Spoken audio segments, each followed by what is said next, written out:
এই জন্য দেখবেন যারা প্রকৃত ভক্ত, যারা প্রকৃত জ্ঞানী মানুষ, তারা অর্জন করতে আসে, কিছু নিয়ে যেতে আসে। এই জন্য যারা নিয়ে যেতে আসে তাদের জন্য বলে রাখি, যতক্ষণ না দীক্ষা নেবেন মায়েরা, থালা থালা আপেল কলা একটু টনতে পারো, যতক্ষণ একটু রিভাব হালকা, যতক্ষণ না আপনি দীক্ষা নেবেন, থালা থালা আপেল কলা মন্দিরে নিয়ে যাবেন। ভেরি গুড, খুব সুন্দর। হ্যাঁ, যতক্ষণ না মন্দিরে যাবেন আপেল কলা লেবু নিয়ে যাবেন মায়েরা। যদি দীক্ষা নেওয়া না থাকে, আপনার মন্দিরে আপেল কলা নিয়ে যাওয়া বেকার হলো, ভগবান আপনার হাতে গ্রহণ করবে না। এই যে একজন ব্রাহ্মণের যতক্ষণ না পৈতে বা উপনয়ন হয়, ততক্ষণ যেমন পুজো করবার অধিকার পায় না, একজন মানুষ যতক্ষণ না গুরুমন্ত্র না নেয়, ততক্ষণ তার গোবিন্দ ভজন করবার কোনো অধিকার হয় না। জেনে নিন, আপনার বাড়িতে একজন বৈষ্ণব গেছে, প্রশ্ন করছে, মা তোমার বাড়িতে একটু জল সেবা হবে? আপনি তো বলবেন হ্যাঁ বাবা হবে, কিন্তু জল সেবা করবার আগে বৈষ্ণব আপনাকে প্রশ্ন করবে, মা তুমি যে আমায় জল সেবা করাবে বললে, তোমার দীক্ষা হয়েছে তো? এখনো হয় নাই। তাহলে তোমার দেহ শুদ্ধ হয় নাই। তাহলে মানুষ কুলে জন্ম নিয়ে যদি বৈষ্ণবের চরণ সেবা করতে পারলেন না, ভক্ত দরজায় এসে না খেয়ে ঘুরে গেল, ও যে গৃহস্থের অমঙ্গল হয়ে গেল। কোন বৈষ্ণব, কোন ভিখারি, কোন ভক্ত যদি দরজায় কিছু চায়, যদি না পেয়ে ঘুরে যায়, সবাই জেনে নিন গৃহস্থের অমঙ্গল হয়। এই জন্য বাড়িতে কেউ এলে তাকে দিতে হয়, আর দিতে হলে আপনাকে দীক্ষা অবশ্যই নিতে হবে। আপনাদের বলে যায়, যে যেখানে বসে আছেন মায়েরা, দীক্ষা নেবেন নেবেন আস্তে। দীক্ষা মানে কি? আস্তে। দীক্ষা মানে দিয়ে খা। ভগবানকে দিয়ে যে খায়, তার দীক্ষা না সার্থক হয়েছে।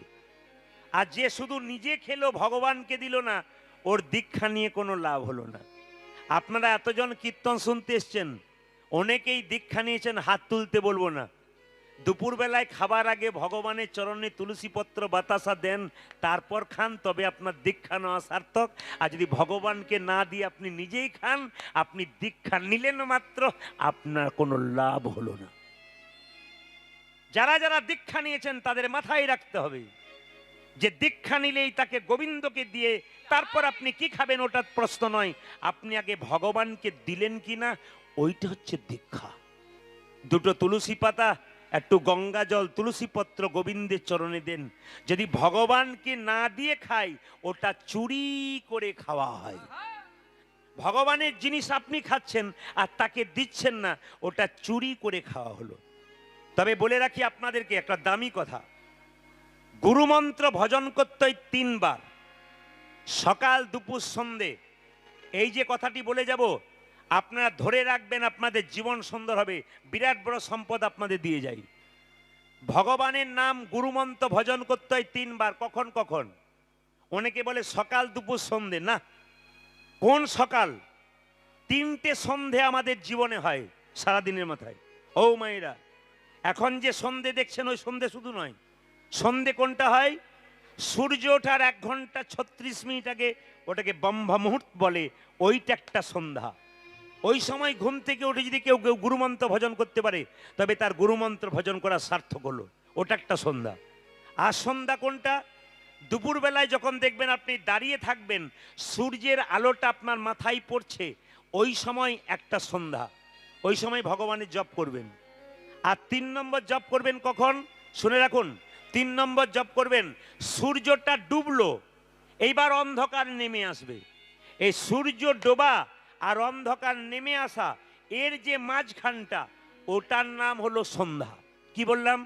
সূর্যটা ডুবলো, উষাকাল আসছে, মানে ডোবার আর অন্ধকার আসার ফাঁকে যেটুকু সময় রইল, ওইটার নাম হচ্ছে একটা সন্ধ্যা।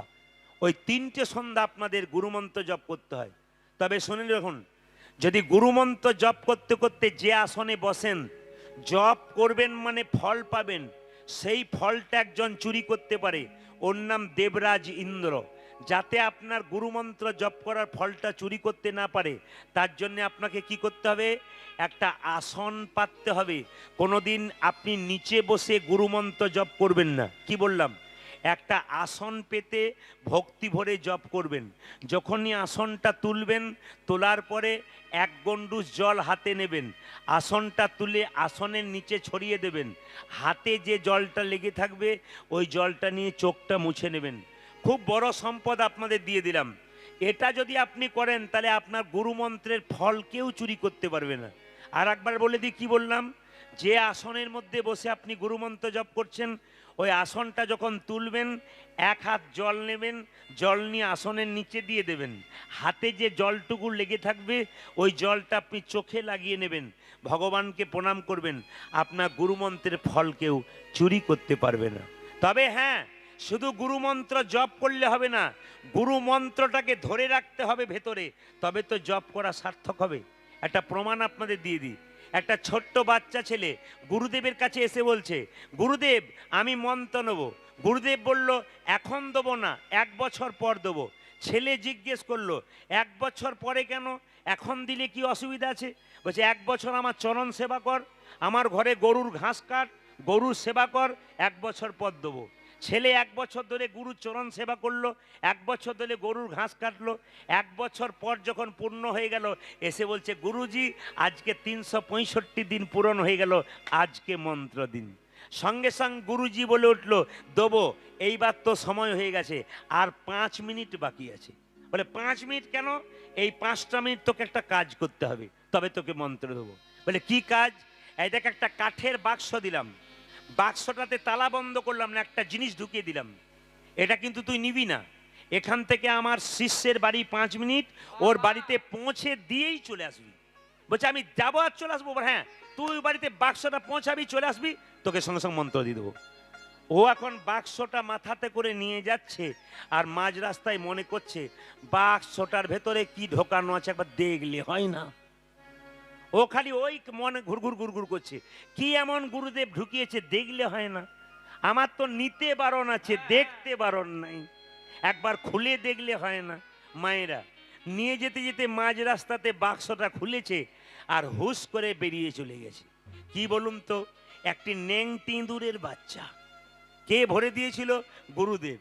নেংটি ইঁদুরের বাচ্চাটা বেরিয়ে চলে গেছে, সঙ্গে সঙ্গে এসে বলছে গুরুদেব আমার শিষ্যের বাড়ি যাওয়া হলো না আপনার। বলে কেন? না যেটা ছিল ও পালিয়ে গেছে। কি ছিল? বলে ইঁদুরের বাচ্চা। গুরু বলল এ জীবনে তোর আর মন্ত্র নেওয়া হলো না। বলে কেন? একটা কাঠের বাক্সতে 5 মিনিট একটা ইঁদুরের বাচ্চা ধরে রাখতে পারলি না, দেহ বাক্সে তুই গুরুমন্ত্র জীবনে ধরে রাখতে পারবি না। এই জন্য বাবা গুরু মন্ত্রটা দেহ বাক্সে ধরে রাখবেন, ভজন করবেন, তবে তো। আপনি বলে দিলেন অমৌ মহারাজজির শিষ্য আমি, কিন্তু ভজন করলেন না, লাভ কি আছে? আপনি বললেন চেন্নাই ভেলোরে ডাক্তার দেখালাম, কিন্তু ওষুধ খেলেন না, আপনার লাভ কি আছে? ডাক্তার দেখালে হবে না, ওষুধ খেতে হবে, গুরুদেবের কাছে মন্ত্র নিলে হবে না, ভজন করতে হবে, তবে কিন্তু আপনার লাভ আছে। তাই মহাপ্রভু কি করলেন? দাদা নিতাইকে নিয়ে জীবের দ্বারে হরিনাম দিলেন। কিভাবে দিচ্ছেন? অধম জীবের ধারে। কিভাবে দিচ্ছেন? অধম পতিত জীবের দ্বারে দ্বারে গিয়া, অধমে পতিত জীবের দাঁড়ি দাঁড়ি গিয়া, অধম পতিত জীবের দ্বারে দ্বারে গিয়া, অধম পতিত জীবের দ্বারে দ্বারে গিয়া, মহামন্ত্র হরিনাম দিচ্ছেন বিলাইয়া, এই মহামন্ত্র হরি নাম দিচ্ছেন ও বিলাইয়া, মহামন্ত্র হরিনাম দিচ্ছেন বিলাইয়া। আজ মহামন্ত্র হরি নামে দিচ্ছেন বিলাইয়া। আহা, যারে দেখে তারে বলে দন্তে তৃণ ধরি, যারি দেখি তারে বনে দন্তে তৃণ ধরি, যারে দেখে তারে বলে দন্তে তৃণ ধরি, যারে দেখে তারে বলে দন্তে তৃণ ধরি, আমারে কিনিয়া লহ বল গৌর হরি হরি বল, আমারে কিনে লহ বলে গৌর হরি, ও যে আমারে কিনিয়া লহ বল গৌর হরি। আমার কিনিয়া লখ বল কে কিনিবি রে, বল কে কিনিবি রে, কে কিনিবি রে, কে কিনিবি রে, যা চাইবি তাই পাবি, কে কিনিবি রে, তোরা যাতাই বিতায় পাবি কে কিনিবি রে, যা চাইবি তাই পাবি, কে কিনিবি রে,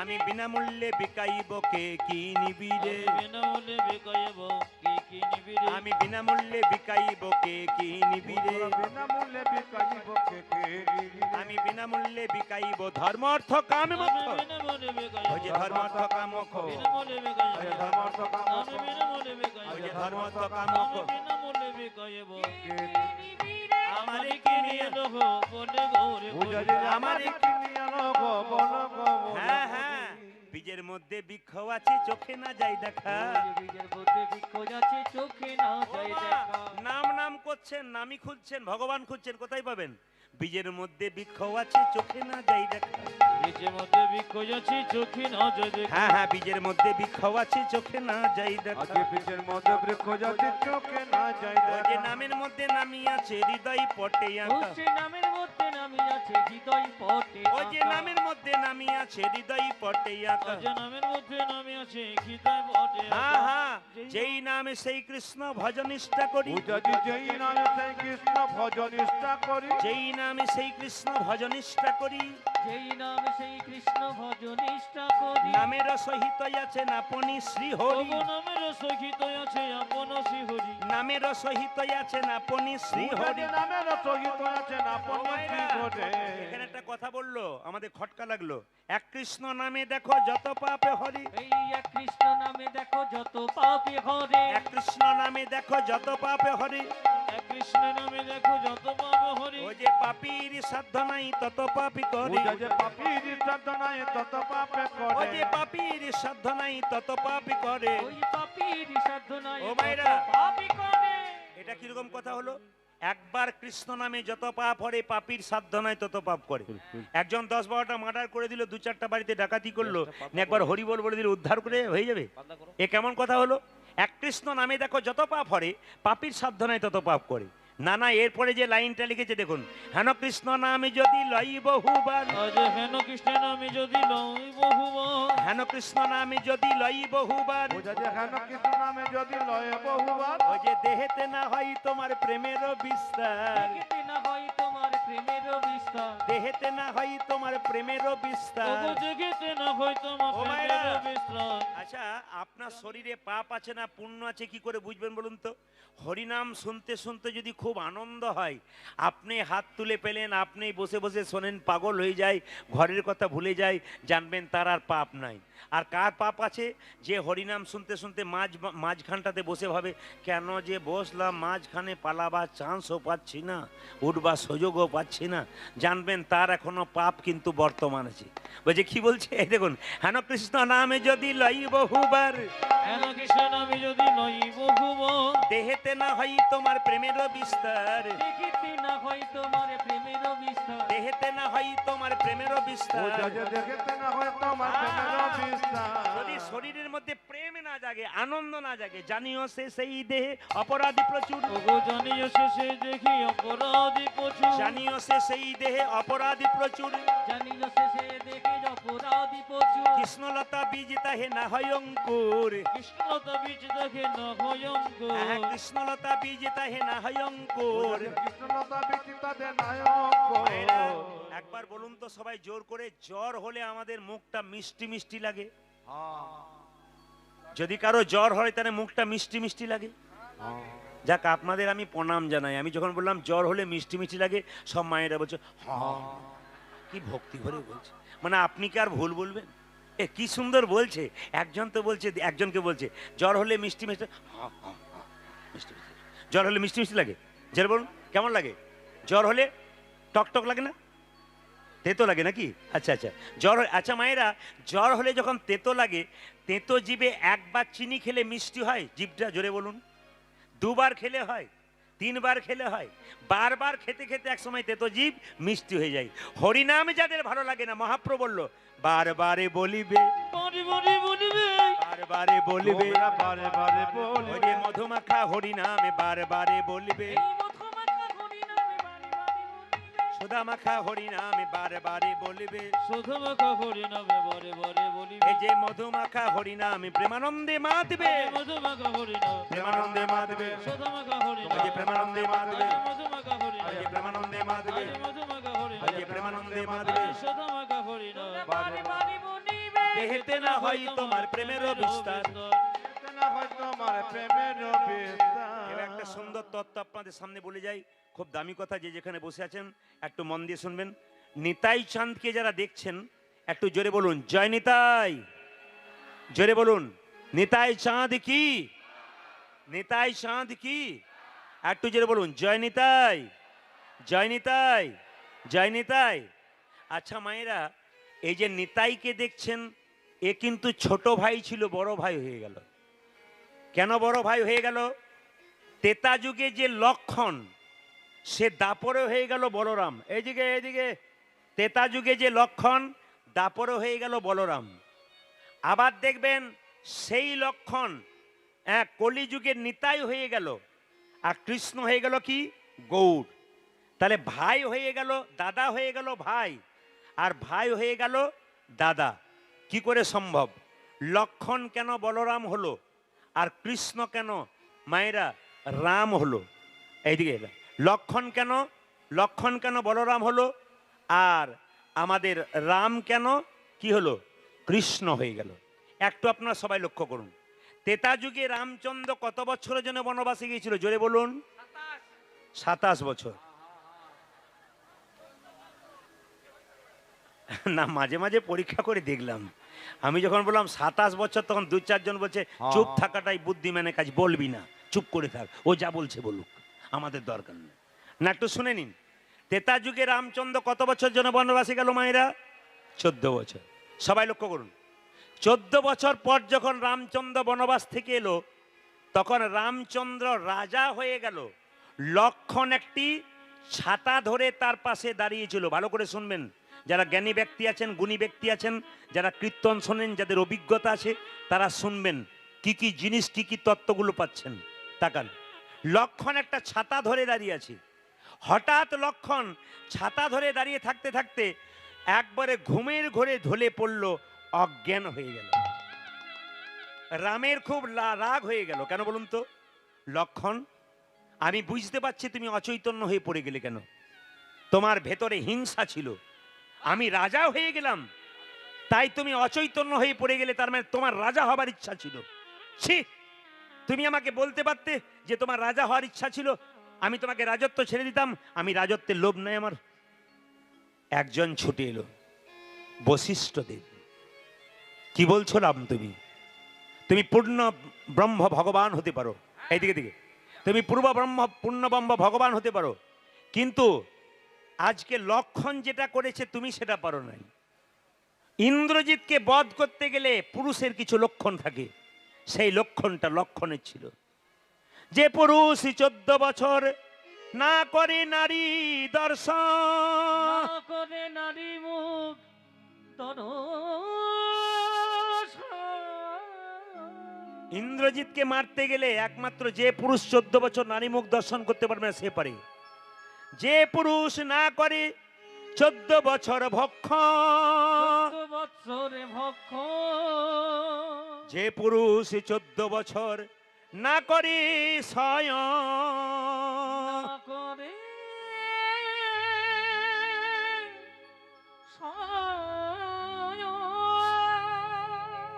লক্ষণ 14 বছর ঘুমায় নাই। এদিকে আমরা একদিন ঘুমাই না তো 7 দিন ঘুমাই। এক রাত জাগলে বলে না 7 রাত ঘুমাতে হয়।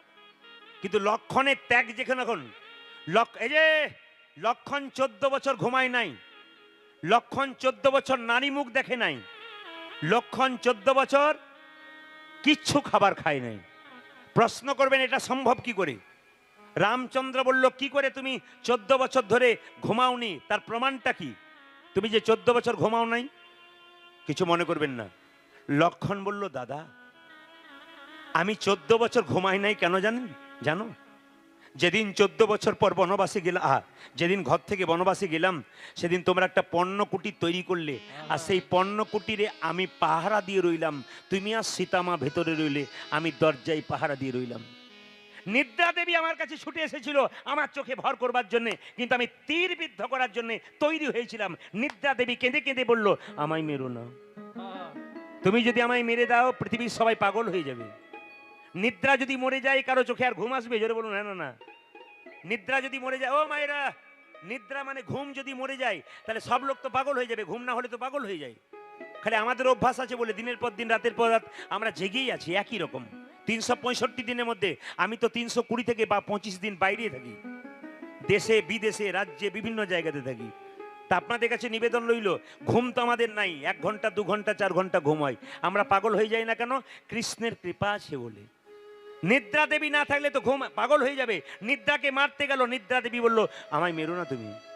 লক্ষণ বলল আমি তোমায় মারবো না, তবে একটা শর্ত আছে, আমি 14 বছর বনবাসে থাকবো, তুমি নিদ্রা দেবী আমার চোখে ভর করবে না।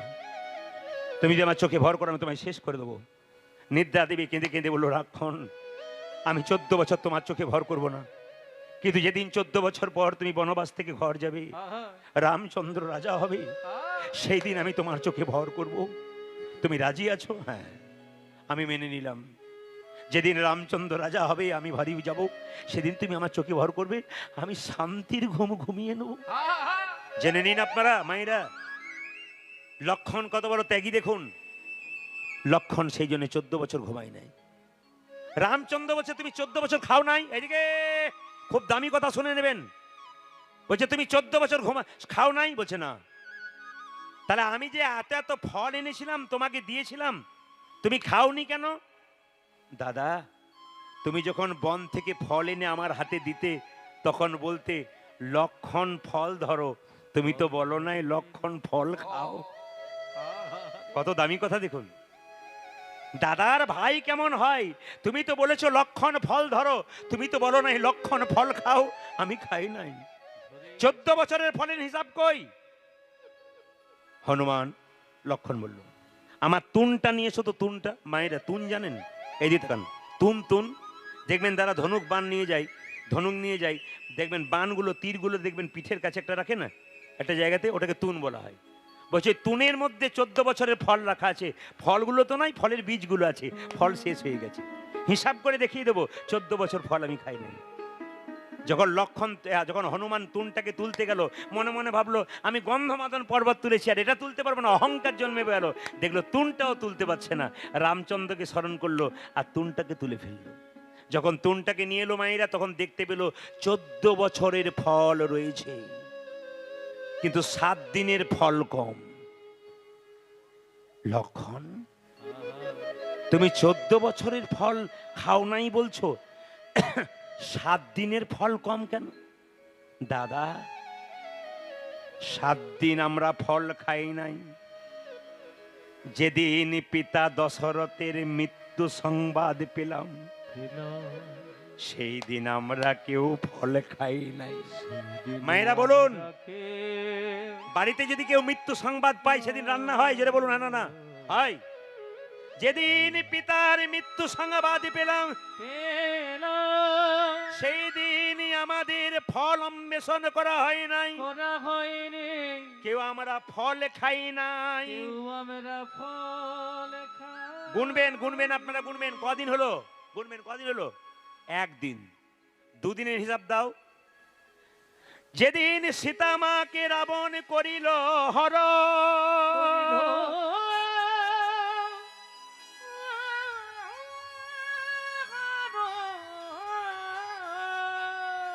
যেদিন সীতা মাকে রাবণ হরণ করিল, সেই দিন ফল খাই নাই।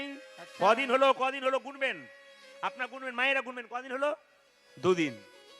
আর একদিনের খবর শোনো, যেদিন রাবণ মায়া সীতা তৈরি করে মায়া সীতার মস্তকটা কেটে সোনার থালাতে করে আমাদের দেখালো, সেই দিন আমাদের বাড়িতে ফল খাওয়া হয় নাই। যেদিন রাবণের শ্বশুর ময়দানব ইন্দ্রজিৎকে দিয়ে লক্ষণ বলল আমার বুকে সেল মারলো, সেই দিন ফল খাই নাই। কদিন হলো মায়েরা গুনুন, কদিন বলুন, কদিন বলুন দেখান, কদিন? 4 দিন। যেদিন যেদিন যেদিন আমরা পাতালে প্রবেশ করলাম, হনুমান গিয়ে উদ্ধার করলো, সেই দিন ফল খাওয়া হয় নাই। গুনবেন, কীর্তন হিসাবে জিনিস গুনবেন, কদিন হলো? 5। যেদিন যেদিন আমাদের আমাদের- বন্ধনে কইল। যেদিন আমাদের নাগ পাশে বন্ধন করা হলো, আচ্ছা, তারপর আমাদের গরুর এসে সেই নাগ পাশ থেকে মুক্তি দিল।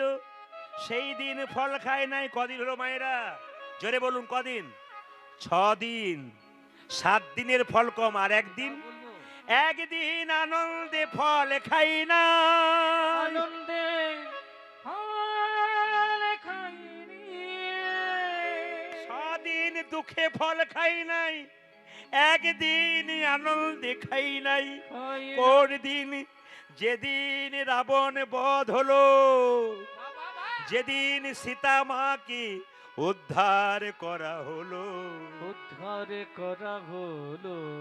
সেই দিন আমরা, সেই দিন আমরা ফল খাই নাই। হয় না। কদিন হলো? কদিন হলো বলুন? কদিন হলো? 7 দিন।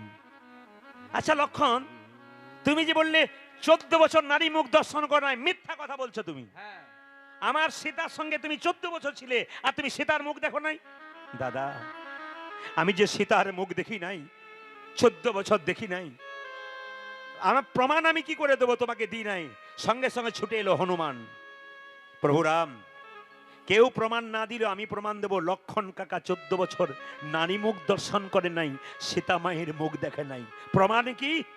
যেদিন রাবণ সীতাকে হরণ করে নিয়ে যাচ্ছিল বাবা, তখন দেখবেন সীতা যাতে কোন দিকে হরণ করেছে, সীতা তার জন্য নিজের গলার হারটা খুলে ফেলে দিয়েছিল রাস্তায়। সীতা কানের দোল ফেলে দিয়েছিল, সীতা মাথার মুকুটটা ফেলে দিয়েছিল, সীতা হাতের বালা ফেলে দিয়েছিল, সীতা পায়ের নুপুর ফেলে দিয়েছিল। সবগুলোকে একসঙ্গে জড়ো করে লক্ষণ যখন নিয়ে এসেছিল, তখন বলল দেখো, এই হনুমান যখন নিয়ে এলো, তখন বলল লক্ষণ কাকা দেখো তো চিনতে পারো কিনা।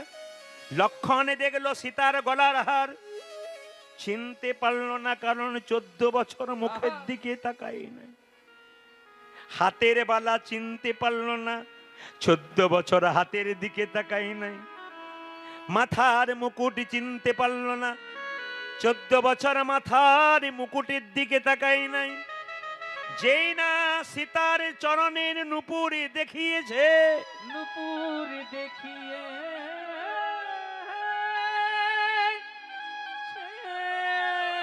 লক্ষণ কেঁদে কেঁদে বলে আমি কিছু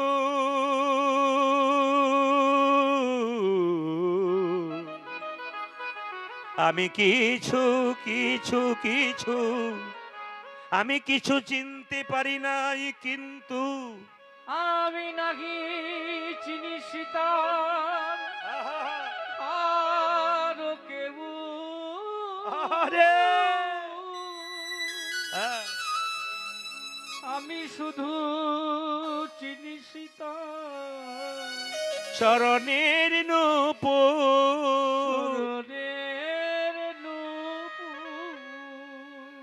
রামচন্দ্র লক্ষণের হাত দুটো ধরে বলল, লক্ষণ রে, ওরে যো ভাই লক্ষণ রে, তুই যদি আমার ভাই না হয়ে দাদা হতিস, দাদা হতি তোর চরণে একবার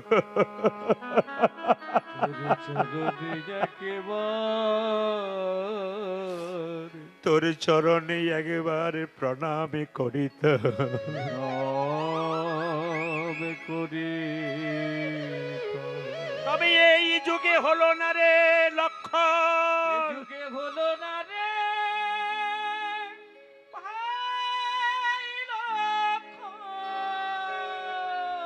এ যুগে তোর মনের আশা পূর্ণ না করলেও আগামী যুগে আমি যখন কৃষ্ণ হব, তুই হবি আমার, তুই হবি আমার দাদা বলো না। হবি আমার দাদা, দাদা বলো না। কলিযুগে আমি হব, আমি হব কলিযুগে আমি আমি আমি আমি হব গৌরী, তুই হবি নিতাই। তুই হবি নিতাই। তোর মনের মনে